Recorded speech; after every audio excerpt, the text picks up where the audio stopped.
ఆంధ్రప్రదేశ్ ముఖ్యమంత్రి చంద్రబాబు నాయుడు భారీ వర్షంలోనే విజయవాడలోని పలు ప్రాంతాలు పర్యటించారు. వరద నీటిలోనే జేసీబీ ఎక్కిన చంద్రబాబు మారుమూల ముంపు ప్రాంతాలకు వెళ్లి స్థానిక ప్రజలతో మాట్లాడి వారి సమస్యలు అడిగి తెలుసుకున్నారు. ఈ సందర్భంగా సుమారు 6 రోజుల నుండి మేము నానా ఇబ్బందులు పడుతున్నామని వరద బాధితులు సీఎం చంద్రబాబు నాయుడుకి వివరించారు. ఆహారం, నీరు, నిత్యావసర వస్తువులు అందుతున్నా వరదల కారణంగా చాలా నష్టపోయామని బాధితులు చంద్రబాబు ముందు ఆవేదన వ్యక్తం చేశారు.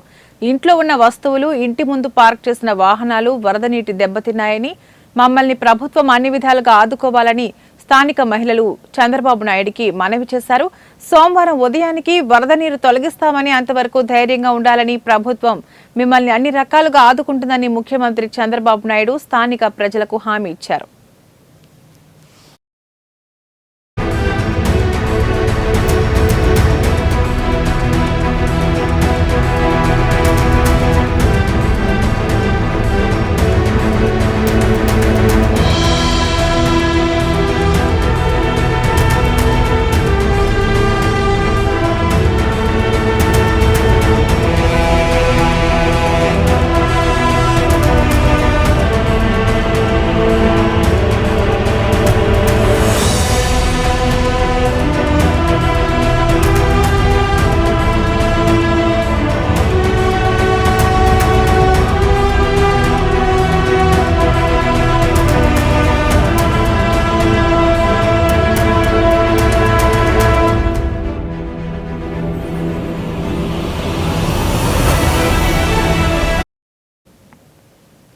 Old RR Peta, new RR Peta, Nandamuri Nagar, Singh Nagar, mango market, చిట్టి నగర్, సితారా సెంటర్, భవానీపురం తదితర ప్రాంతాలలో చంద్రబాబు నాయుడు పర్యటించారు. రాత్రి విజయవాడ కలెక్టరేట్ కార్యాలయం ముందు సీఎం చంద్రబాబు నాయుడు మీడియాతో మాట్లాడారు.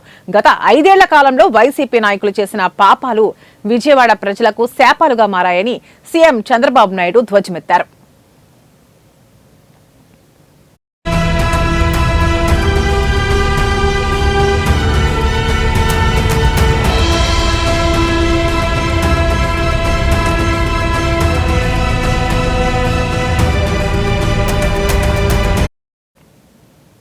వైసీపీ నాయకులు బుడమేరులో ఇష్టం వచ్చినట్లు కబ్జా చేయడం వల్ల ఇంత జరిగిందని చంద్రబాబు నాయుడు ఆరోపించారు.